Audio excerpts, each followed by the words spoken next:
Hello, everyone. Welcome back to another Live to Roll show. I'm your host for the day, Brianna Wheeler, and we're back with some lovely guests. Today, we're going to talk about just being newly injured and kind of the struggles and the triumphs that go with that. We learn a lot along the way on the injury, but sometimes we forget that there's still people going through those beginning years and having those beginning questions. So I'm really excited to dig deeper with these girls, and I just want to thank you guys for being vulnerable, coming on our show, and sharing your guys' story with us. We do appreciate it. So we're going to get right into introductions. I am Brianna. I was shot 7 years ago, and I am a T12 from Los Angeles, California. Let's go to Ari. Oh, no, we can't hear you, love. Are you muted?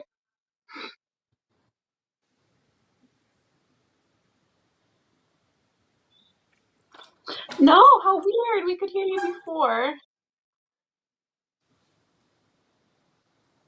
Maybe try exiting out and just joining back in, and maybe, hopefully, it will reconnect you. We'll give her a moment. We were just speaking with her, so hopefully it comes back on.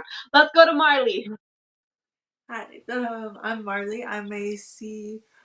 I was in an accident 2 years ago that left me from the C456 quad. Yeah. And you're from? I'm from SoCal, Southern California. Okay, thank you. And let's go to Rosa.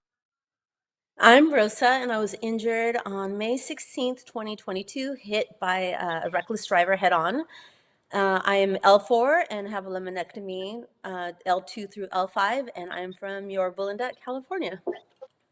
Thank you so much. Oh, we have some SoCal girls with us today because Ari's from Hollywood area as well.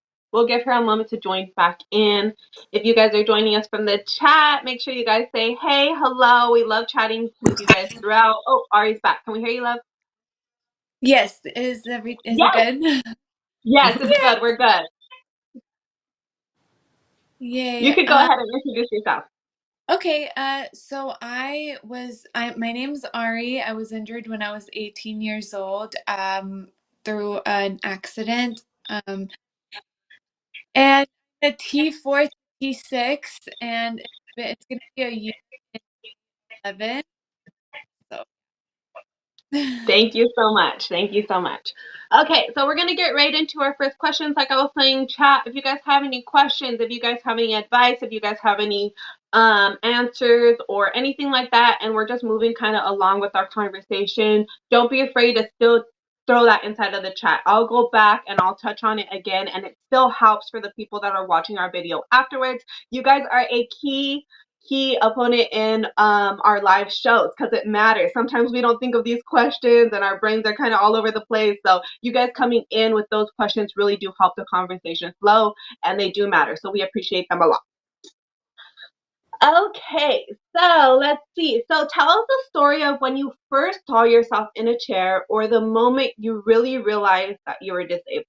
So let's go to Rosa. Okay, I think I had two moments. Right after the collision, my feet just flopped and they hung from the bottom of my legs, and I knew something was seriously wrong. After arriving to the trauma center, I was so heavily sedated for the first month that I think after that first month, I turned to my physical therapist and asked her why there was a bag of urine hanging from my wheelchair. And she kind of like laughed and she goes like, Rosa, that's your catheter bag. I'm like, what do you mean? She goes, you don't pee on your own. I'm like, what are you talking about? Of course I do. Mm-hmm. And she goes, honey, you're paralyzed from the waist down. You've lost that ability. And that was the moment where it really sunk in for me. Mm-hmm. You realized things were going to be a bit more serious than Oh, you originally thought. huge, huge. That to me, I had known people that were paralyzed, but you don't think about, like, you just think about mostly like the body parts. You don't think about the internal parts that are affected as well. Yeah, and that's really a great thing that you touch on because I ask this question a lot, and it is true. You kind of have two moments of realization.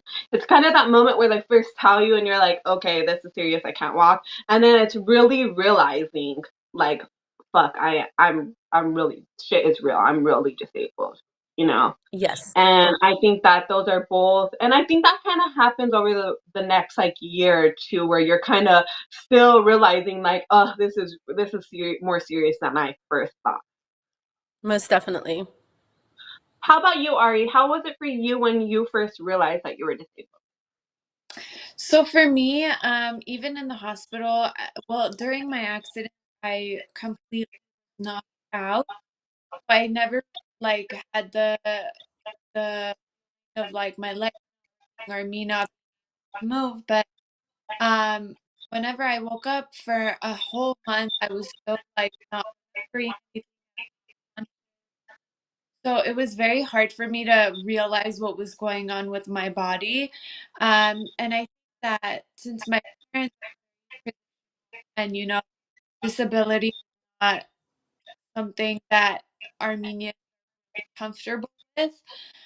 So when they told my parents that I was paralyzed, uh, they were in disbelief. They didn't believe it. They're like, yeah, I guess she's paralyzed. Whatever you say, she's up and walking, you know. They were in such Mhm. disbelief that they protected that. So nobody came and told me you're paralyzed to walk. Uh, so I think it was just a lot of confusion in my family then, on my end.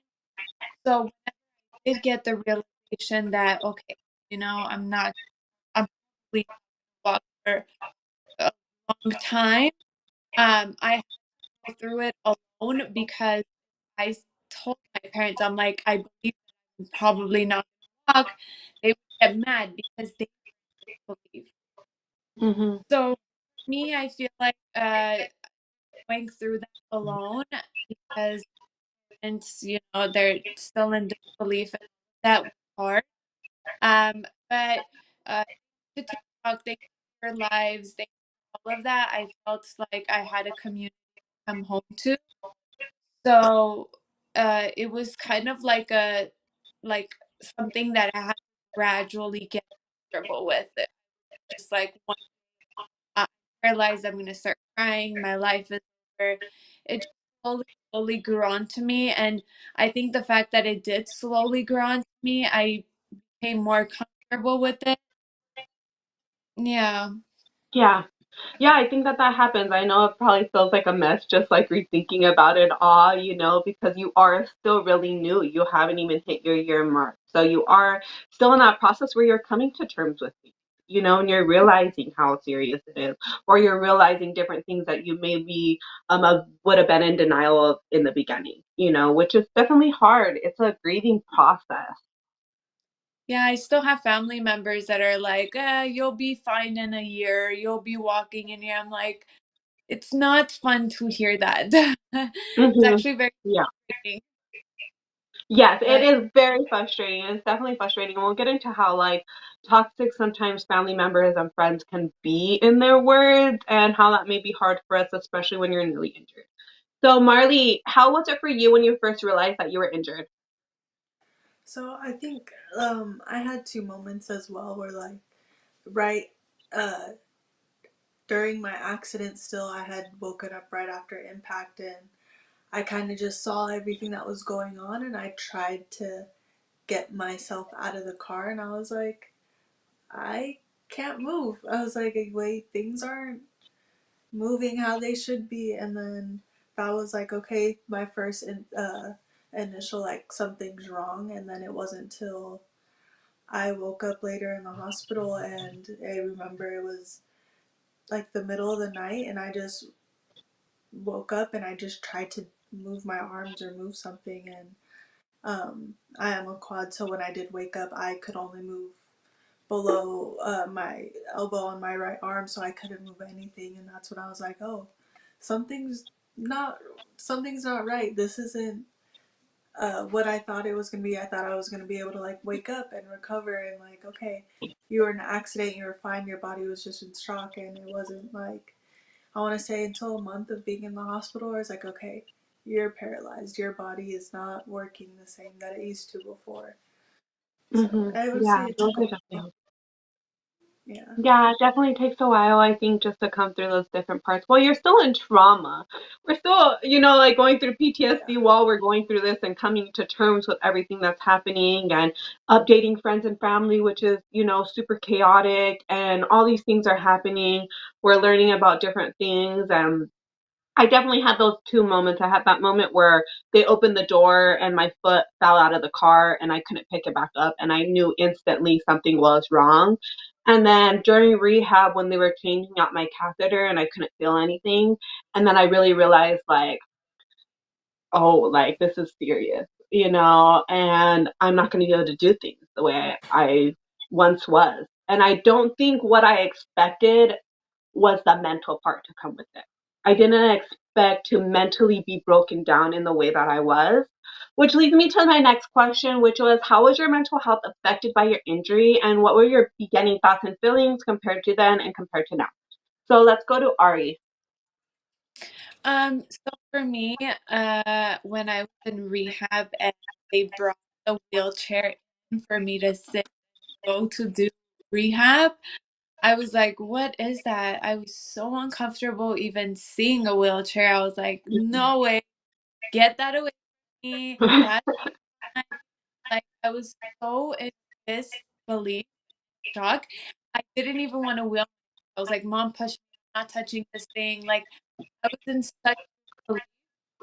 But now I'm like learning how to do tricks. I'm like learning how to make things easy for me. Sometimes when I do high transfers, I'm like, I'm Superwoman. Like I literally flew here. Like I'm so proud of how far I've came. And just like in the hospital, I remember I couldn't even do a simple transfer, and now I'm doing high transfer. I just think of myself as such a strong, like independent woman. Like I Hmm. feel strong. Like before, I wouldn't even look at a wheelchair. Now I want to help people be comfortable in their wheelchair, you know? Yeah, that's so beautiful. And do you feel like you were ever angry at a point after your injury, or you ever dealt with like that depressive episode after your injury? So I think that I mean the depression stage for me has not hit yet. So I'm scared when it's gonna hit me. But um, it was depressing because back then I used to wake up at 7 a.m., go to work until 5, go help my mom with her deliveries until 9, and come do homework. So my day was always busy, busy, busy, busy, busy. If I was home, I was lucky. So going from that to doing barely being able to move my body and struggling with the whole new lifestyle and not being able to go to work, feeling less of myself, like I'm not accomplishing as much as I can be, really was hard for me and really mentally drained me and made me stay home and not talk to anybody. Um, but we got out of that thanks to my like amazing family and people, you guys, like talking to people. And you know um I've met people that like did so many more fun things that a normal person, like my mom, has not done as many cool things as like Mhm. another. So that made me realize I'm like, I can still do whatever I want and I can still, we're in America. So Mhm. Yes, amen, girl. That is super great. I love that for you. And so, what do you feel like has been, besides, have you done any therapy afterwards, or do you just feel like your family and kind of joining the community and seeing all that is what helped your mental health? so I did see a therapist, and my therapist was in a wheelchair, so she can go through on a daily basis. But she gave me this really good advice, and she said, take a day at a time, don't think about your Hmm. future. Take it, at least now, she said, take it a day at a time. So that's what I do. Yes. Um, so whenever there's a community event like the sports festival, I go and I try to make as many friends or make as many connections as I can. And I just try to live my day as like not sad. I try to make the most. Yes, I love it. That's a great outlook to have. Mhm. Just How that about makes you, Rosa? that. So Yes, as but far as animals are a big part of it. My animal's a big part of it too. How about you, Rosa? How's your mental health been affected? So you have a little bit of a different story. I don't know if you want to share that or not, but I how has it been since you've been injured? So yes, my story is quite unique. 3 weeks before the collision, my 19-year-old son died instantly, and it was very unexpected. And it was 2 days after his funeral when we were hit. And at first, like, I was just so confused. I thought somehow, like, I had willed it to happen, because I was so overcome with the grief of losing my son, that, like, somehow I thought, oh my God, even though the other person was reckless and completely responsible, somehow I thought that God had said, oh, you wanted to die after your son died? The accident happened because of this. As I came to terms with everything, and realized, it wasn't my fault, uh, it hit really hard, because here I was with my family grieving the loss of our son, and for my other two remaining children, they're grieving the loss of their brother, and here I find myself in a hospital alone, with only visitation rights, like 2 hours a day. So it was a really big struggle to realize you're paralyzed, you don't have your son anymore. And while I was in the hospital, my mom, who lived with us for 23 years, ended up dying. So I struggle a lot with that. And I think, I don't mind sharing that, because people will see me post on social media some of the progress that I'm making. I'm able to move my legs, but what they don't realize is the effect that it's taken on my mental health. Hmm. It's, I feel sad a lot of the time, because I don't think it's humanly possible for anyone to experience that much grief in such a short period of time and be okay with it. I don't think so neither, girl. I think if you were totally fine right now, I would be more worried about that, you know? And it's like you Yes. have been through a lot. You deserve to have those down days. But seem like the caretaker in your family, and as being the mom, to your two kids, and having to console everyone else inside of your family, do you feel like it's given yourself the proper, amount of time to grieve with your injury? No, it's kind of twofold. I sometimes think, because I have the injury, I've had to focus on, I have doctor's appointments, therapies, and training, like, basically 6 days a week. So it's taken, like, a little bit of the focus off grieving my son. So when that hits me, it's very overwhelming. And it's just like, pick or choose. What am I going to grieve today? And so it definitely makes it difficult to be going through this paralysis, if that Yeah. makes any sense. And what are your outlets? What are you doing right now to get your mind off of things, to help release any of those emotions that are building up? Honestly, with all, like, my therapists, like, between physical therapists, occupational therapists, I go and I get some treatments down in Huntington Beach.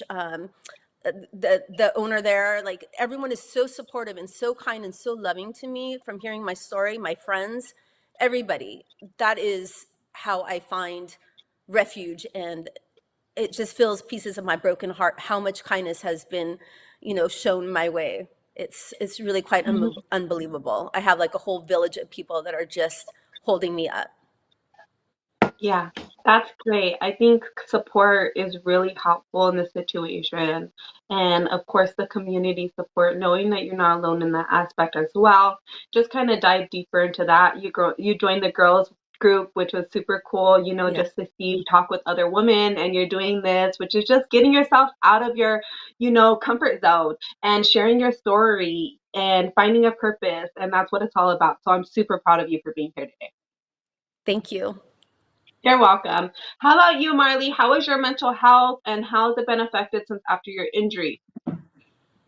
I would say at the beginning of my injury, I was very angry. I was mad. I was just looking at my life before my accident. I was a student athlete going to college in Texas, living on my own in a different state. Like, my whole life was physical. I was up at 5 in the morning to do weights and to run and to practice from morning to night, to being completely dependent on everybody around me.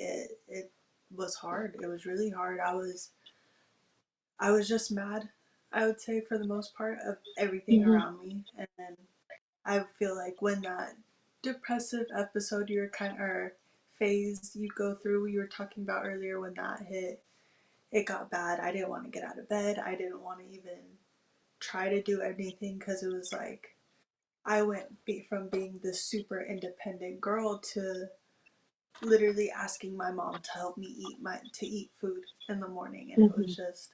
it was just a shock. It was crazy. And I feel like once I started doing little things on my own, like trying to figure out how to do my makeup by myself, or trying to, switch the channel, or like just little daily tasks that I thought were impossible, just starting to do that again. And like, okay, I went from a power chair to a manual chair, like little things I didn't think were possible. It's just it slowly, but it's helping a lot more than you think it would. It would makes you feel a lot Mhm. better than you think. And just little things are big accomplishments for me. Yes, and I have seen how those little things have transformed your life, you know? And it's one of the Yeah, reasons why I continue to do this and push this out for different people. It's like we can get locked inside of this routine after injury where you're kind of just sucked in by all the emotions that you're going through and you don't really know what to do next, you know? And it's kind of easier to be angry and sad and to be angry at your wheelchair and at this disability and at the reason why you got injured than to be positive, than to smile during the yeah, day. It's easier to cry, honestly.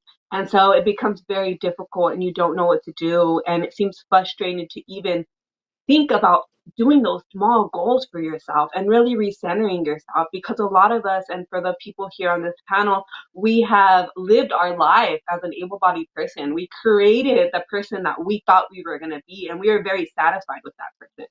All of a sudden you're taking everything away from us and we feel like we're right, starting back at zero and we don't like who we're looking at anymore and we don't feel confident anymore, and those things are can be so drowning, those thoughts.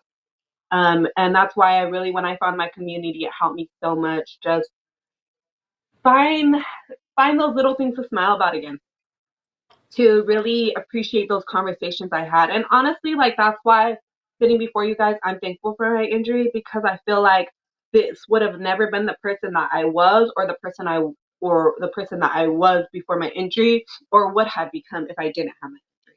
It made my mind think different. I'm a different person. I feel like my family life is different. I feel like I'm humble and I feel like I enjoy the little things in life, you know, and it's a beautiful spot to be, but it just takes so much progress. And I think something else I want to touch on is it's such touch and go with it. It's never like it's fully all going to be away. You're never gonna have no emotions towards your disability. It just doesn't happen like that. You might feel like, oh, I'm okay, where I'm not crying every single day, and then you're just gonna have this day where something reminds you about something where you used to walk. For instance, I saw this girl skating one day, and I used to like to skate, and I just broke down crying, and I felt so defeated because I'm like, here I am working on myself, saying that I love who I am today, and then here I am falling over the fact that I can't walk. And you know what I had to do is just hug that version of myself that was sad at that moment and tell myself that it's okay to have these emotions. It's a grieving. We lost a part of us that we can't get back, and that hurts. And nobody talks about that. I think everybody talks about, like we touched on, oh, you're gonna come back, you know, you're gonna be walking again, all these other things. Like, can you even imagine how toxic that would be to say that about somebody who has lost somebody inside of their life? It doesn't work like that. But for some reason, people see us and they think that that is an okay thing to say, you know? It's so weird, but it really, really does not have the situation. Okay, I so let me go through the comments. Were somebody I gonna say something? Sorry. Yeah, I feel like for me, whenever I was in that depression state, I was very mean bitter to everyone. Like my sister would come and like, let's go to the movies. I was like, get out of my room. Like I was very mean because I was sad and mad within myself. So and me being mean, I cry about being mean. I mean, why am I so like why am I bitter? I'm supposed to be happy. I'm a 19-year-old girl. Um, like really getting better made me realize that I can blame being mean because it comes from me. Obviously, like I would try not to be mean anymore, but I would cry because I would feel guilty. Mhm. But like, and I heard this before too with someone. They were like so sad and mad that they would be mean to people, but I feel like it's just a natural thing. I wanted to put that out there because I know it affected me a lot when I was kind of mean to my mom and my sister when I tried to help because I was angry. But it's totally normal to get through that Mhm. stage. I think that's a great thing to touch on because we can, just even feel like even our emotions are being taken over. I was not that type of person to be constantly crying every single day and to be very quiet. And I feel like I lost my voice once I got injured. And I didn't want to hear it from any of my family members or any of my able bodied friends. Like anything they said to me was just so annoying. And I didn't realize until after I got involved with the community that I kept on saying, they don't understand me, they don't understand me. And I realized, like, hey, I don't understand them neither. You know, somebody who they love got really seriously hurt. And it made them feel all these emotions, and it made them realize, like, I want to make this better for you and I can't. And they're dealing with their own thing as well. And it just kind of switched my mindset, and I was able to give them a little bit more grace too, and also explain to them that, hey, sometimes when I'm feeling angry or I feel like my anxiety is really high, I just need to be honest with them and let them know I'm not in the best mood right now. What that does, it helps them realize, like, hey, Brianna's not angry with me right now. She's just angry, and I should just stay out of her way at the moment. Yeah, And that communication helps so much. It helps you and them both feel better, but don't be down on yourself and don't feel like you have to be so happy and positive, because that's another factor that I felt like everybody was coming to me and it was almost like they were more devastated than I was, and I didn't know how to like handle their emotions. And so it turned out like me, consoling them, and it just was a mess. And I just have to get to those situations. This is yeah, a super hard situation, and so communication is everything. And sometimes people don't know how to really express how they're feeling. Okay, let's see what's up in the thing. What's up, everyone? What's up? Julie says, hi, Mama Rosa and ladies. Colette, hello, hello. Mr. Will thinks, what's up, what's up? Christina, hello, ladies. C5 quad. I was 13 when I got injured. I'm now 49, going on 50 years old. Life goes on, but it takes time. Yes, thank you for so much for being here and offering some wisdom on us. You should definitely hit up our Rolling Over the Hill and just offer that guidance and any wisdom or any tips and tricks that you learned over the years. We're always looking for people with that information because there's nowhere else to find it. Mm-mm-mm. oh my God, sorry guys. No, it's okay. Gracie said that she wishes she could hug you, Rosa. Just know that I love all of you girls so much, and I will always be here for you guys if you need me. Thank you. We're so grateful for our community. Sally says, I'll hug Rosa for you. She's one amazing gal. Alejandro is also very proud of you, Rosa. You have a lot of followers and supporters inside of the chat.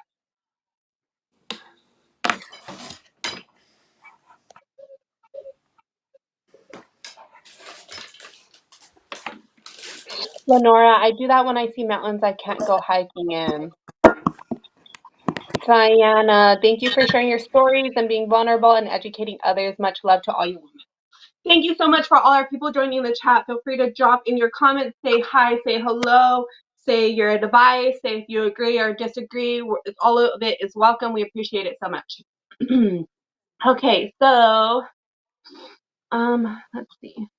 How does looking at old pictures or memories of yourself before your injury make you feel, beginning versus now?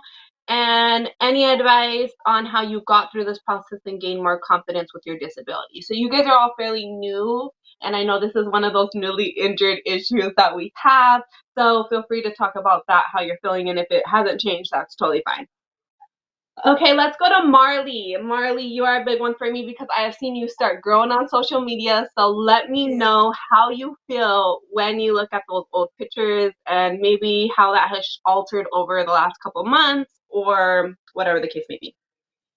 So I feel like I don't get as upset as I used to anymore. I used to like maybe look at like 4 or 5 pictures and tears would start definitely coming down because I would look at old softball pictures. Just like I was a very athletic person, like that Mhm. was my whole life, and I still get a little upset. I still get a little sad, frustrated, but I feel like now since you mentioned I started posting more and actually taking pictures of me in my chair and stuff, um, I feel a lot better.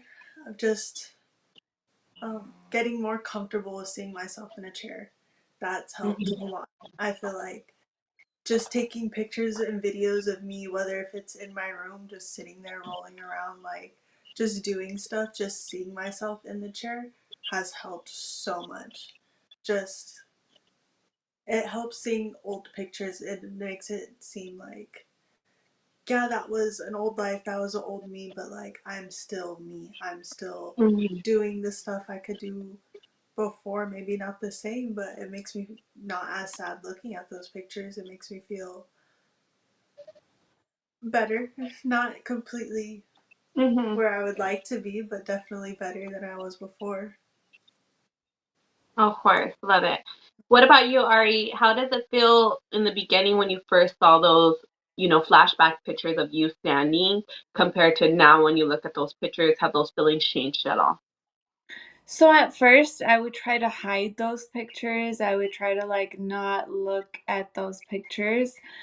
But you at some point you get to them, and when I got to them, I just felt so ugly in my wheelchair. I was like, the wheelchair makes me ugly, and I just didn't want to be seen in it. I was like, this is not what I want to take a picture in. Like I would make sure every photo is from here up. But I think slowly once I got like I agree with Marley, because once I got a cute picture in the wheelchair, I'm like, okay, I could be cute here too. And I Mhm. slowly became comfortable and started seeing myself as beautiful again in the wheelchair. So I think you have to really grow Hmm. Yeah, with it that. does it takes time. I don't think nothing helps that but time. What about you, Yeah. Rissa? I will admit at the beginning it was hard. My daughter did something beautiful while I was in the hospital. I was there for 2.5 months, and she filled my wall with like pictures of myself with my friends to encourage me. And the nurses would come in and they'd be like, "Oh, wow, look at you. You were so fit. Look at all those muscles on your body." So that was hard at first to realize all the atrophy I had on my body. Mhm. And I thought, like, for a while, my God, my husband's going to look at me and think, like, what a waste. I felt ashamed. It wasn't about him, it was more about the way I felt I looked.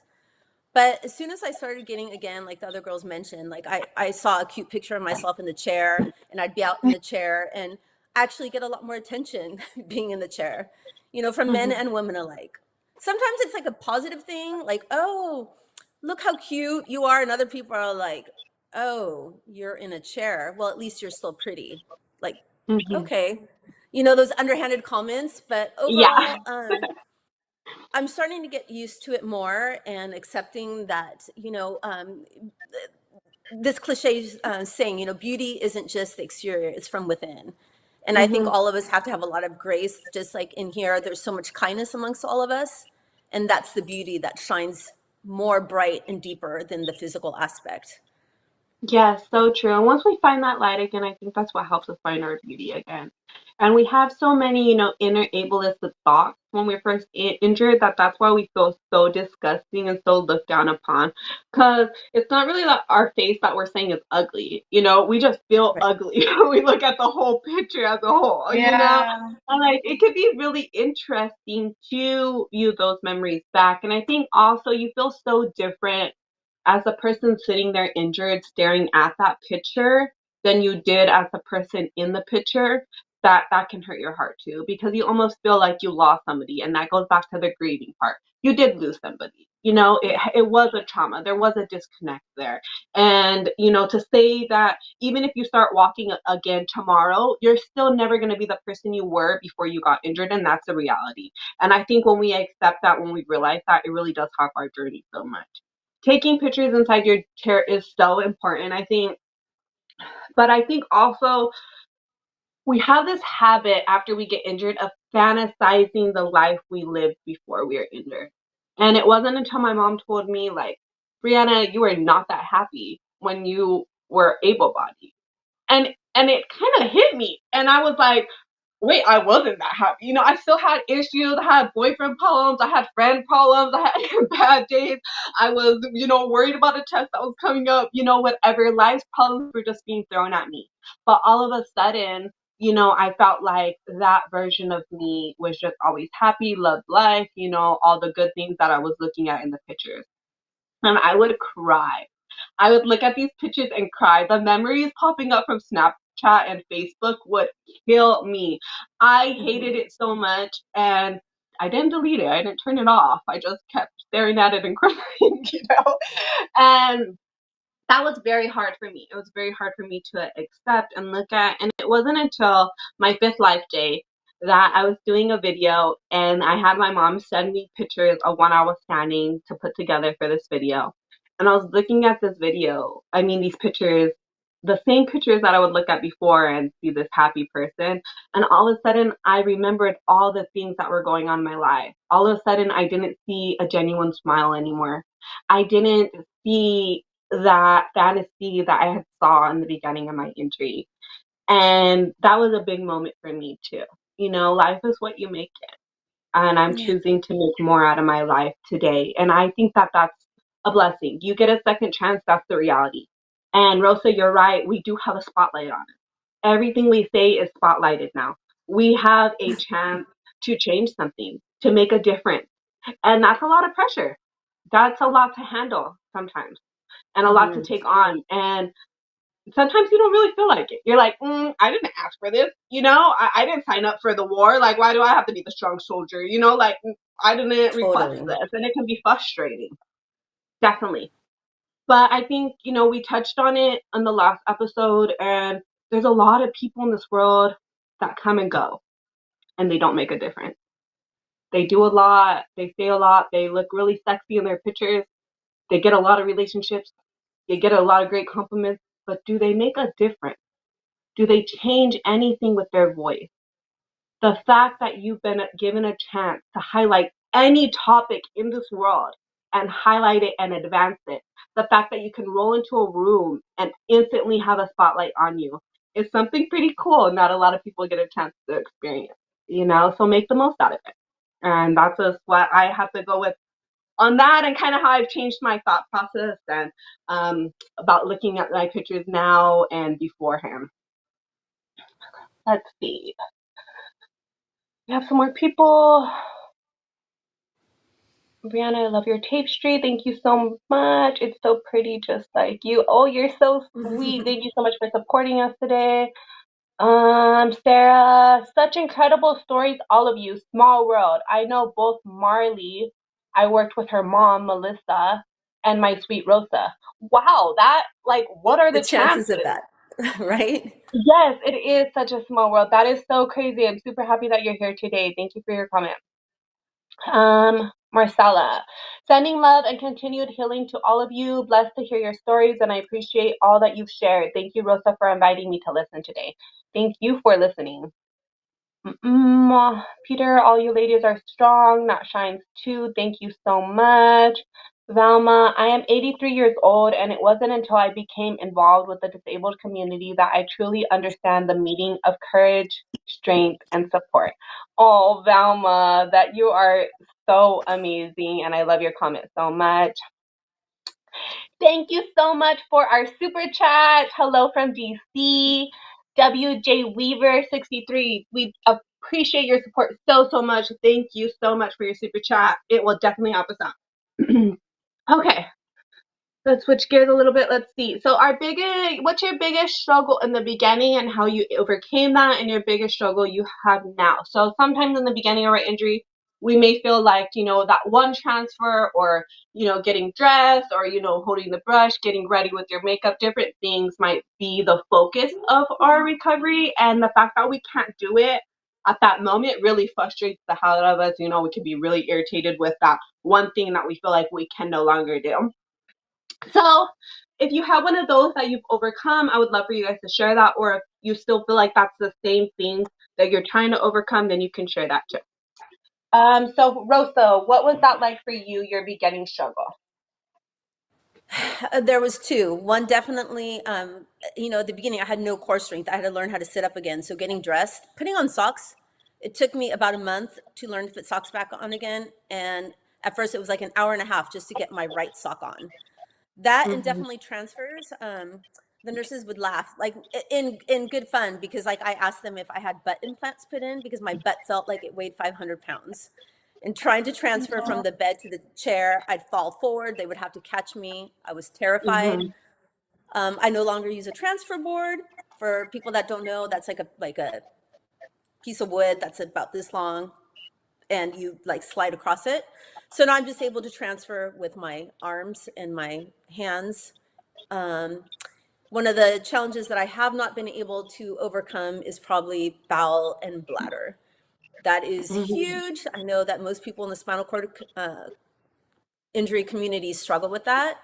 And Mhm. that is something that most people aren't aware of, that losing the ability to poop and pee on your own. Mhm. And that is Yes, something that's a I'm, great thing. That's your it's, biggest it's, struggle right now. it's my biggest struggle right now, in fighting for an insurance to cover more than 4 to 6 catheters a day. Like, really? Come on. Able-bodied people, especially women, and especially women who had children, they go to the bathroom more than every like 4 to 5 hours. So Mhm. It's definitely very caffeine. difficult to deal with those healthcare systems, and I think that that's very common in our community. I would say about 99% of the people I talk to would be like, yeah, bowels and bladder is top of my list. Like, honestly, F walking, if I could just get my bowels and bladder back, that would be fantastic, you know? Totally. And And that's, that's just something that I really wanted to make people aware of it. I know I have a lot of friends watching and a lot of people that only see like, oh my gosh, she's all better, because I can walk with orthotics and a walker, mhm, but they don't know. They don't know that I have to cath every 3 hours and it costs $4,000 a month to pee. yeah. Yeah, So that's definitely difficult.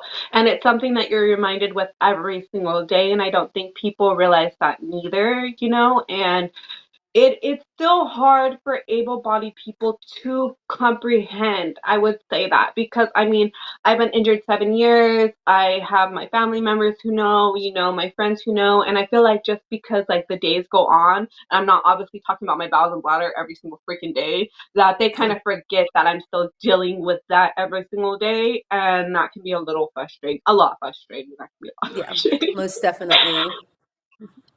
So Ari, what about for you? What was your beginning struggle and what do you feel like? How do you feel like you overcome it and what is your struggle now? So my beginning struggle was to prove to people that I'm capable of taking care of myself or just doing daily things. I don't know why it's portrayed as if you're in a wheelchair, you're not independent. You're not Mhm. independent, or you can't grab a glass of water and put water in it. Like with my family, they always tried to help me and all of that. And every single person in my entire family, like whenever I was like, "Oh, I'm thirsty," they're like, "Do you want water? Let me get you water." And I was like, "Why can't I get water?" Or like when people say, "Can you do this?" or "Are you sure you don't need help with this?" I'm like, "Can you brush your teeth sitting down? Can you fold Mhm. clothes sitting down?" Like anything you can do standing up, you can do sitting down. You can clean a table sitting down. So I think that was a really big struggle because for me, independence and feeling like I am enough is a really big mental um, wall that I have to get through. I don't know why I get set back every couple weeks that I'm not good enough and I can't take care of myself and all of that. But um, like at the end of the day, when I really look at our situation, like we're the strongest girls and a lot of girls, you guys. Like we rock. Yeah. Like all depressing Spot stuff on. aside, we get that it's a sad world and we get that wheelchair, we don't want it, blah blah blah. All the depressing stuff aside, we're so strong. Like we are so strong. We like live our day-to-day life with our hands. Like, who does that?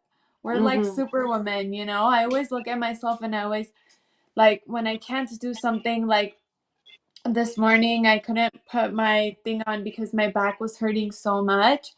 And I just like started crying because I was like, why can't I just put my my cover on? It's so simple. Why can't I just do it? Mhm. And I start feeling like I'm not enough and I need help and I need support and I'm not independent. But you know, we have to sit back and think that, you know, we're so strong on every day. If we're tired one day, that's okay. But just like proving to people and myself that I'm enough and I'm able to do things that I want to and I don't have to rely on people and all of that is Mhm. a really big step for me. Yeah. Wait, I'm so I sorry. I keep dropping No, my you're phone. totally fine. I think it's a big thing that we struggle with, and I think it happens throughout our injury because we fight so hard for independence. It's very common for us to feel like we are less than because we're not independent people anymore. I think as humans, we, raise our kids up to be independent, and so we have to realize that we are raised by society to be independent, and we don't really remember not being independent. Like we came in this world not being independent, Yeah. and we didn't Like, we didn't give one yeah. crap, because we didn't have that negative voice telling us you're less than. You're less than the majority of these girls out here. Why can't you just be better? Why can't you just be prettier? Why can't you just be more? Why can't you just do it yourself? And those thoughts eat away at us and it makes us feel all these emotions, Yeah, and like it can be actually drowning. yeah, I need help getting out of the front door because there's steps.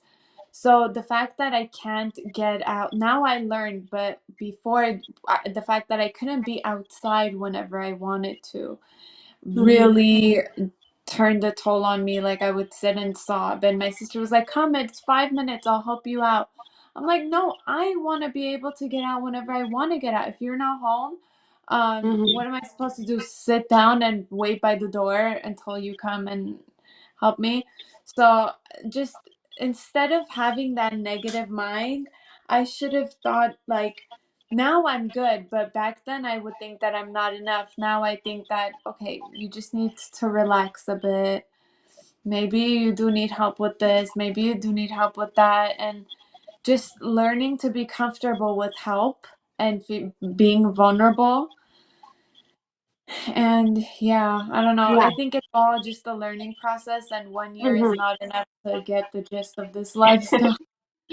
No, No. it's a process, and it's a lot, and you still need to give yourself grace because you went through something so traumatic, and it's a lot to learn. And I think you're gonna have these moments where you feel these things, and you feel Yeah. all these emotions, and I feel like people feel like being positive means you have to be happy and joyful and just laughing and giggling all the time. And it's like, no, being positive just means I don't let those bad days, that bad shit in my head, the bad thoughts tear me down.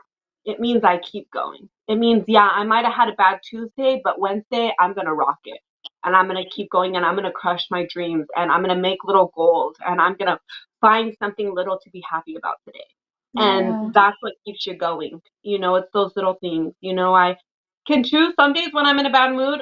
I can complain about 10 million things. I got a whole list right now of negative things I can complain about, like for reals. And it's like sometimes we were talking about this at the sports festival. Sometimes we can get frustrated with our able-bodied friends and family because of the things that they find annoying or the things that they're struggling with their day or the reason why they're choosing to be angry. And we're just like, get over it. Try not being able to piss on your own. I'm so irritated about it because we're like, Yeah. there's bigger things. But you know what I realized? It doesn't matter. Whatever it is, every single person has negative and positive things that they can focus about. There's hundreds of negative and there's hundreds of positive things each day. We choose to put them inside of a box. I can choose right now to focus on my box of negative things. And what is that going to make me? It's going to make me sad. It's going to make me angry. It's going to make me not want to live my life. It's going to make me not want to complete my goals. It's going to make me not want to do anything. There's not going to be not a damn thing that comes good from it.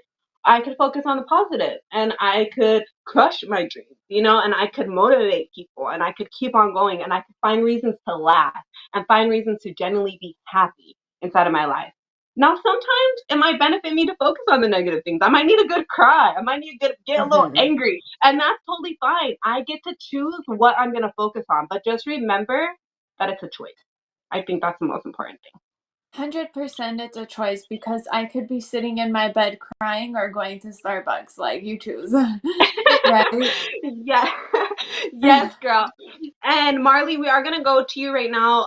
But Rosa, you are gonna have to get going soon. So I just want to make sure that I ask you the last questions because I know you did touch Sure. on family and friends. So, what is something that your family and friends did or said after your injury that you feel like kind of hurt your recovery more than it did help?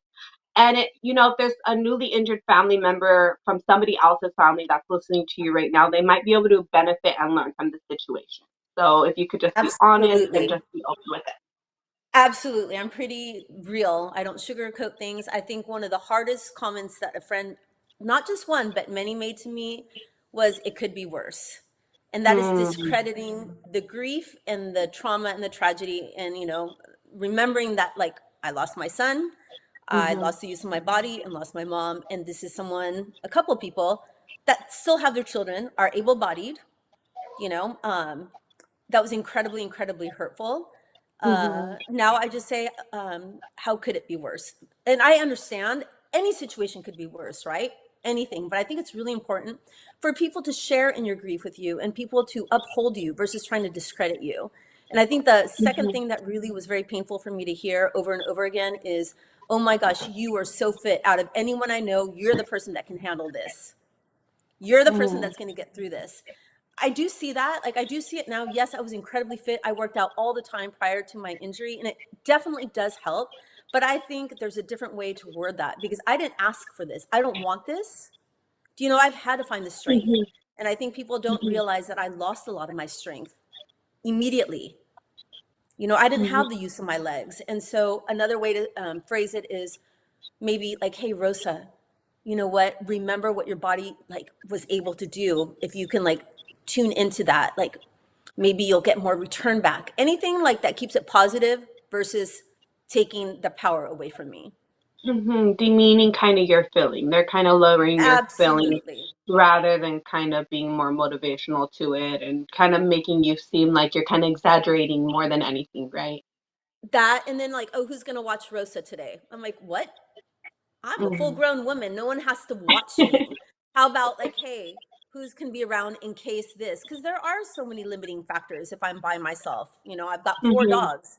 If they get a fight, I can't pull them apart. If someone knocks on the door, I can't open the door by myself without them running out. So there are things that I definitely need help in, right? So But would I think you there's a say that you would correct them when they say this, or how did you deal with your feelings when they use these terms? Did you instantly correct them, or has it taken you a couple months, or what's kind of your journey? Do you stay quiet? I think at the beginning I stayed quiet and now I'm vocal. And I think it depends who it is. If I feel it's someone that like you described earlier, you're trying to make someone else feel better about your situation, I'll tell them Mhm. straight out, hey, you know what? Not cool.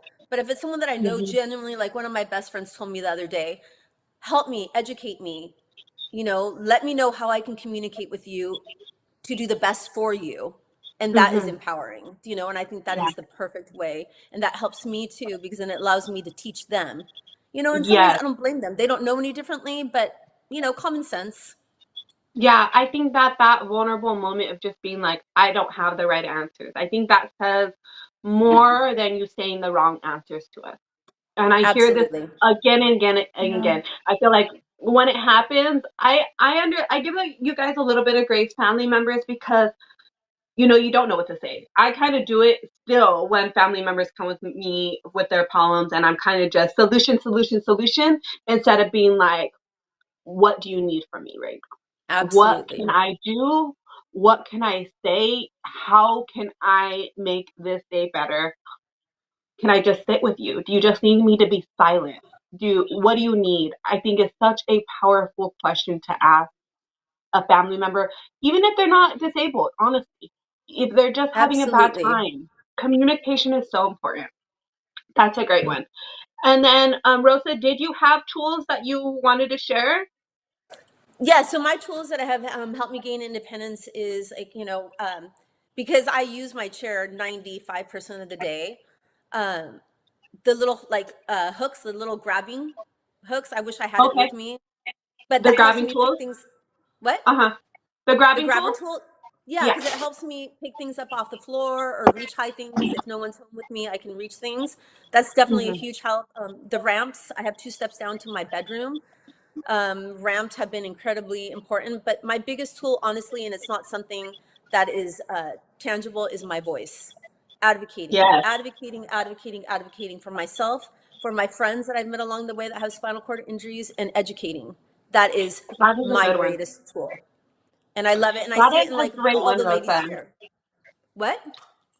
I love that one. I've Yeah, never been told that. I've asked this question numerous times and I've never been told your voice. And that is a great tool and so important. So I think that that's super powerful that you feel that in tuned and just know that it takes time and it's going to be a journey. And in a year or two, you're going to have a different set of wisdom to give to our community. So I'm super excited to see absolutely. all your progress along the way. And I'm super excited that you came and shared your story with us. Thank you for having me. And ladies, we're all warriors. It was really nice to meet you all. Ari and I found out that we were injured 4 days apart. So we're both together Wow, Yeah. on you our life see? day. So happy life day to Which you, is so Ari. crazy Happy because Life when Day you're, to you. I Yes. know I'll how definitely follow you. Yes. And and it same was in the thing. same year too, right? 2022. Yeah. She's May 11th Yeah, and May I'm May 11th. 16th. Wow, so it's coming up in a Mhm. couple days. Oh Yeah, my my goodness. I'm so glad you guys could come here and share your journey. And I know that a lot of girls are going to learn from your beginning story. So thank you so much, Rosa. And that's what it's all Thank about, you. community, sticking together. Much love. Appreciate you, girl. Much love to my Bye. warrior ladies. Bye.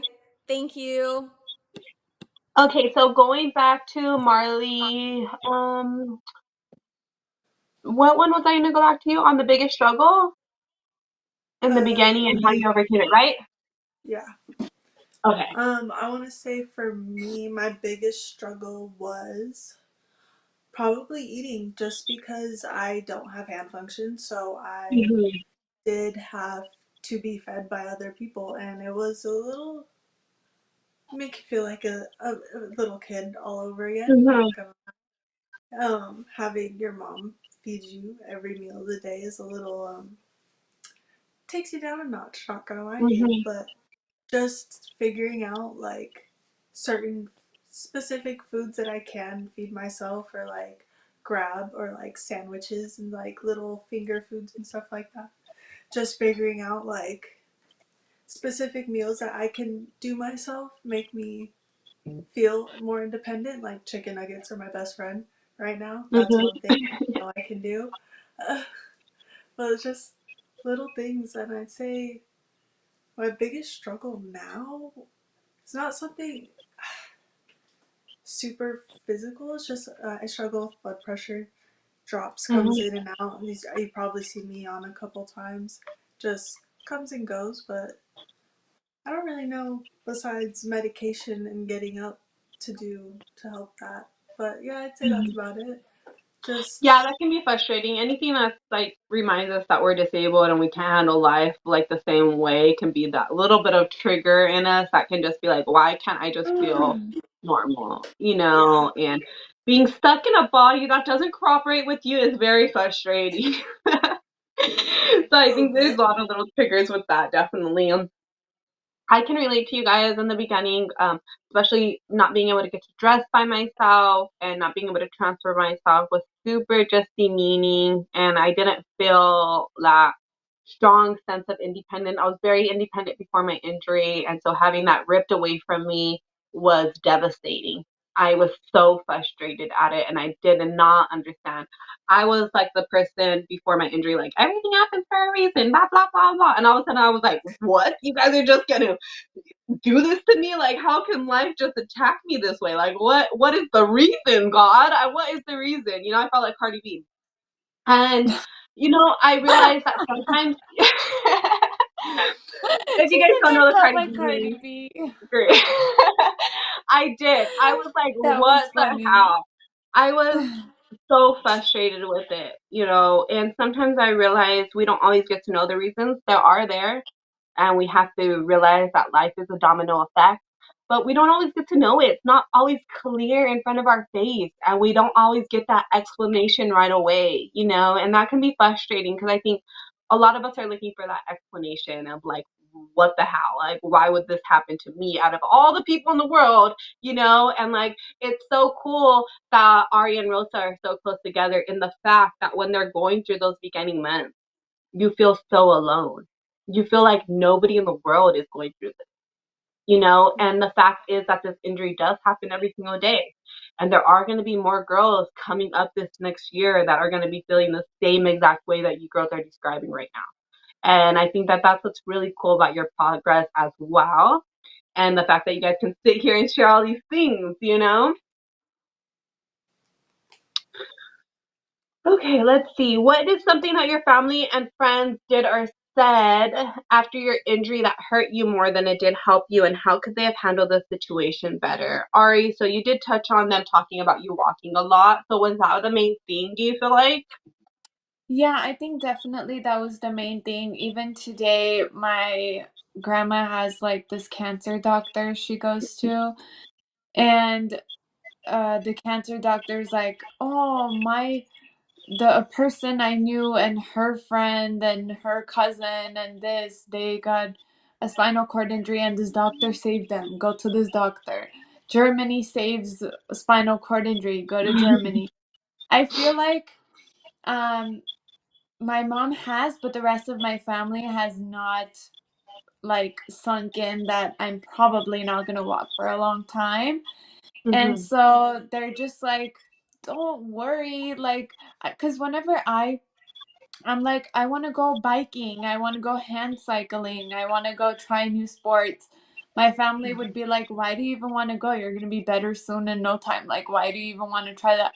Like, when I was going to buy my new wheelchair, my family was like, why are you even going to buy that? Like, you're going to be better in no time. And I was like, okay, like, I just didn't want to fight. I didn't want to tell them that, if that makes me uncomfortable because they genuinely don't know. But yeah, things like that really frustrate Mm-hmm. me. Like, you're gonna walk, or you're gonna, like, things are gonna get better, or when they say, "Oh, don't worry, you'll be fixed soon," like there's something wrong with me, like Mm-hmm. there's like damage that's done and I will be fixed soon. Yeah. Um, just that really, like, if anybody even says it, not even my family, it just frustrates me so bad. It Mm-hmm. makes me so mad. And are you vocal about those feelings that you feel when they say it, or do you just allow the moment to kind of pass? So for family members that are like not super close and I see them maybe once a year, once every couple months, I'm like, okay, yeah, yeah. I just like, I don't want to fight, I don't want to vocalize it. But with like my mom, my grandpa, my grandma, and my sister, and all of that, I tell them, I'm like, hey, like that makes me a little uncomfortable. Let's not talk about me walking. I'm doing therapy, and if I get better, I get better. If I don't, Mm-hmm. let me be. And everybody has understood it and kind of like accepted it that they Mm-hmm. should not say stuff like that. So it's like a whole learning process, not only for me, but for my family and people around Yeah. me. Yeah, that's such a great point. It's a learning process for everyone involved, and I think that that's so important to just say to them, like, if it happens, it happens. I'll focus on it then. But right now, I'm really inside my wheelchair. Right now, today, I can't walk. So I'm gonna plan Mhm. for how to make the best out of today. And sometimes they don't 100%. they don't understand that. Especially, I think a lot of them, they don't want to lose hope for you. They kind of feel like you're down, you're sad about it, like you need to be positive about it. And I think it messes with a lot of people's head, especially people who are very religious, because you think, do I need to pray harder? Do I need to be more positive? Did this happen to me because I'm a bad person? I think all that goes through your head, and it's kind of like, how can I not feel sad and angry about this when everybody's telling me that I'm going to get better, or, that this isn't the way that I'm supposed to be, and that something is wrong with Totally. me.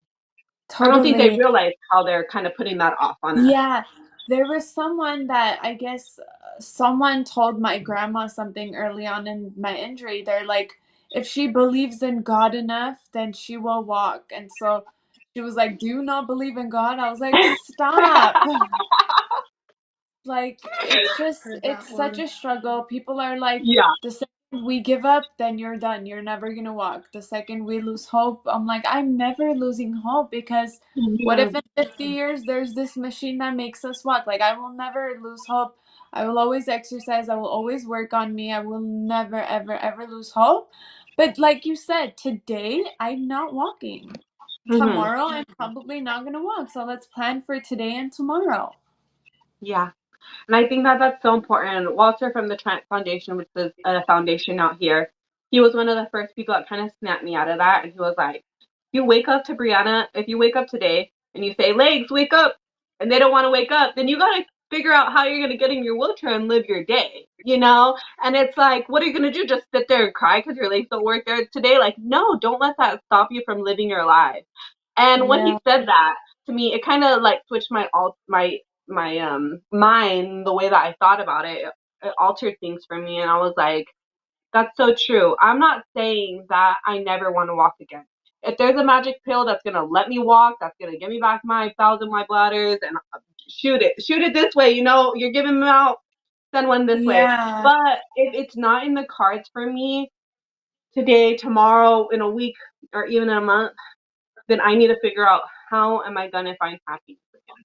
How am I gonna smile?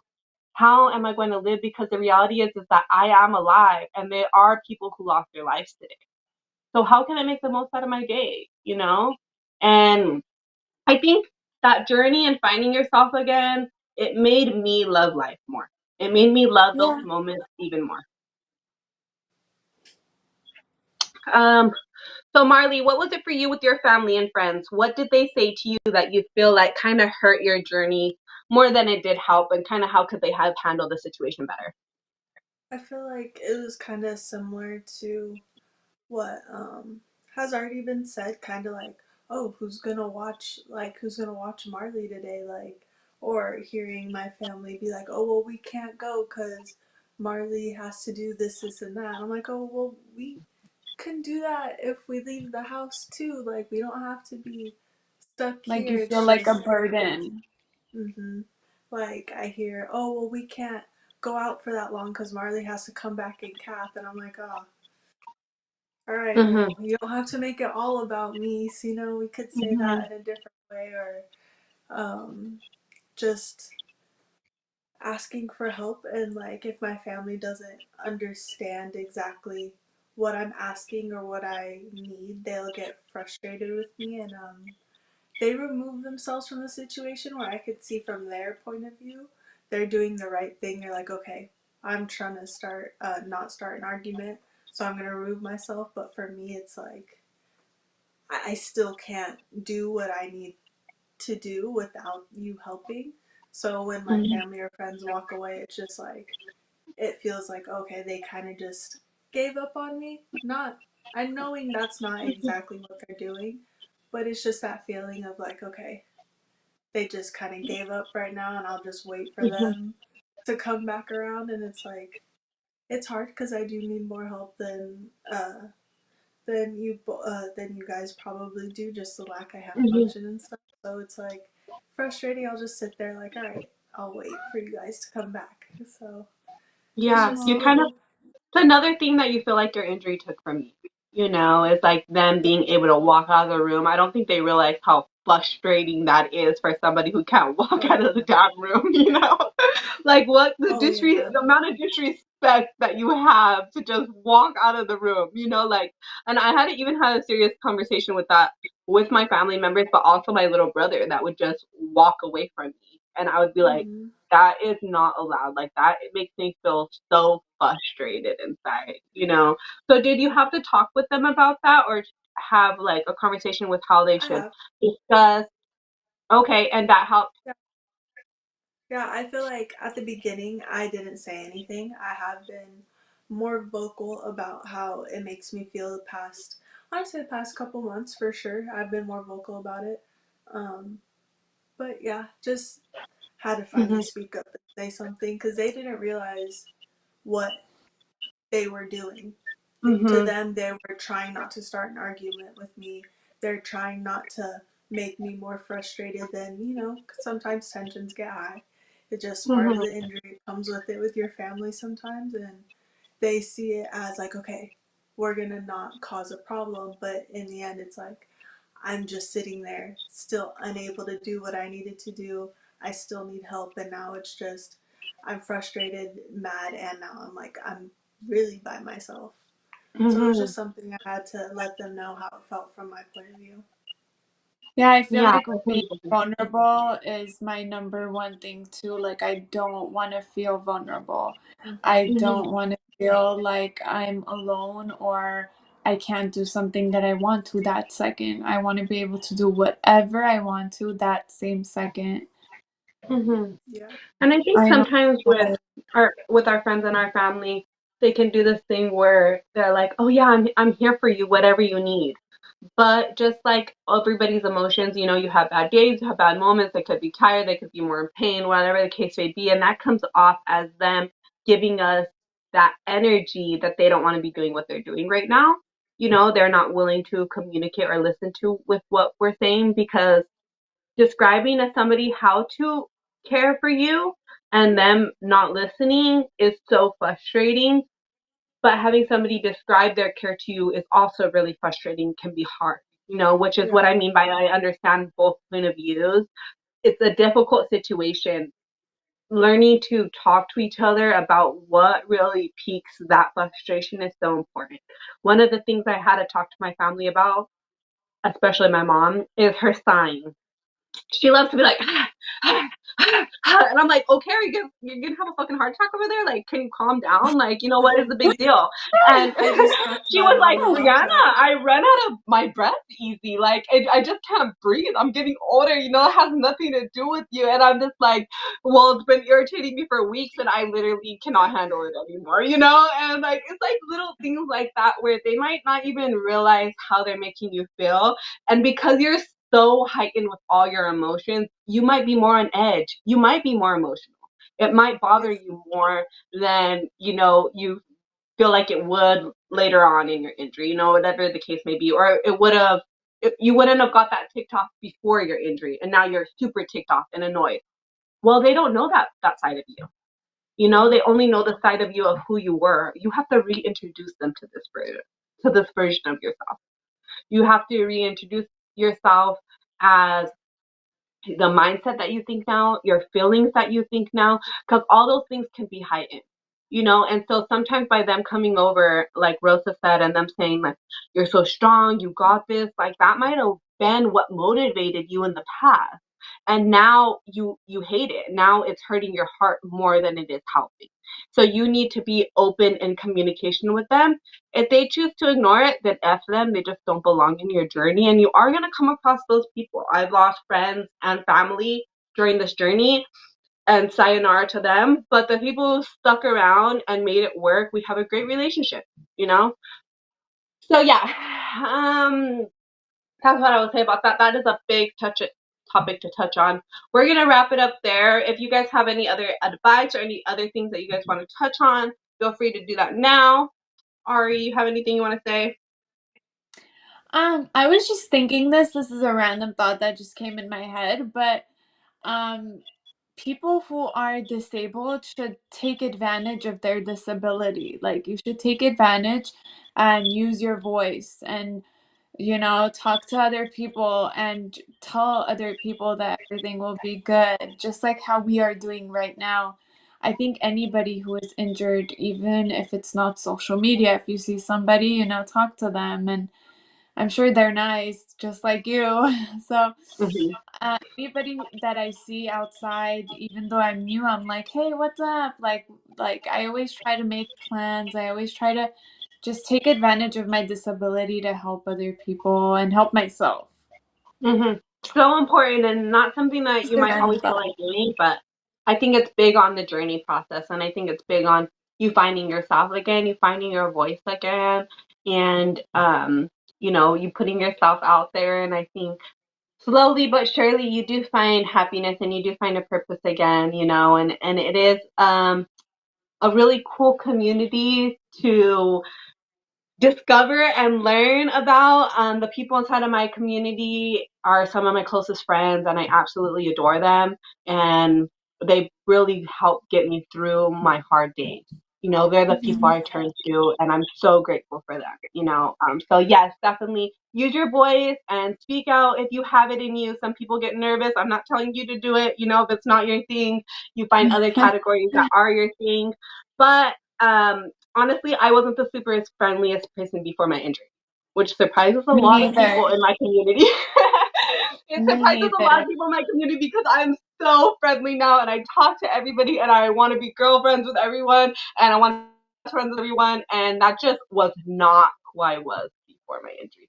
So it's okay. You get change. You get to rediscover yourself again and fall in love with that process. What about you, Marley? Any last words? Just let your I'd say just let yourself have bad days and listen to your body.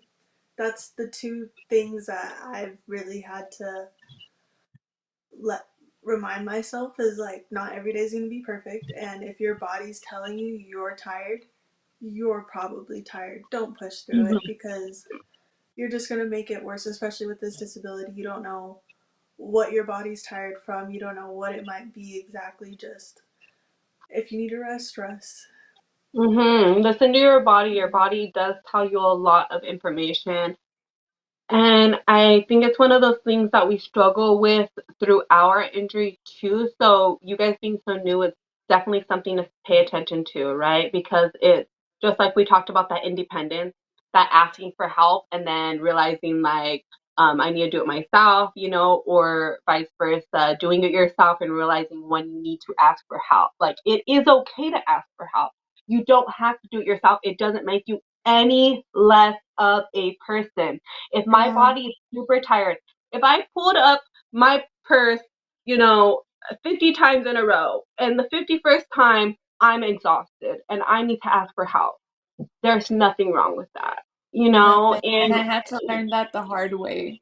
and I think it's the same thing with pushing your body. We push ourselves because we can get in that habit of just being like, no, I don't want to go out, I don't want to get up, I don't want to do nothing, can't do it, won't do it, no, no, no. And then finally we start saying yes, and we're realizing we need to push ourselves outside our comfort zone. We need to do new things. We need to do all that. In that, we also need to listen to our body because we get tired, we get UTIs, we have 100 of other things going on.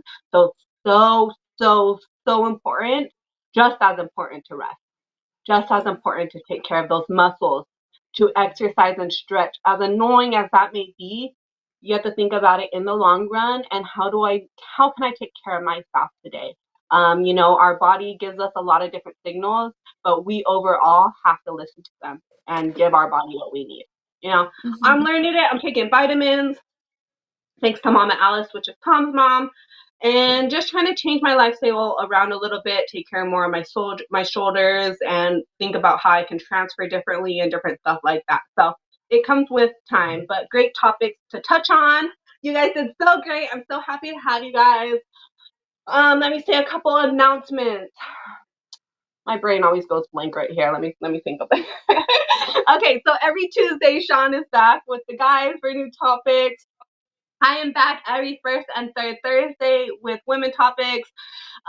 We have Robert and Bobby who come back with the Rolling Over the Hill show for older people, give their advice and tips. We have another show with Tom where he does gaming and he shows us different techniques with that. I believe he's doing one today, soon, like right after the show. And our sponsors, mobility professionals and urology professionals, they are fabulous companies. We're not just saying that because they're sponsoring us. They're sponsoring us just because to add on to their bonus greatness, which is just fabulous of them. They help take care of all your wheelchair needs and your catheter needs. And they also do like medical equipment and stuff like that. They're super great. They handle all that. They have fabulous customer care, so we love them so much. I think that's everything. I think that's all. We're so happy that you guys could join us. Make sure that you like, you share, you comment. It does help us grow. It helps us reach more people in our community, which is the overall goal. We appreciate you guys. Have an amazing week and let's roll.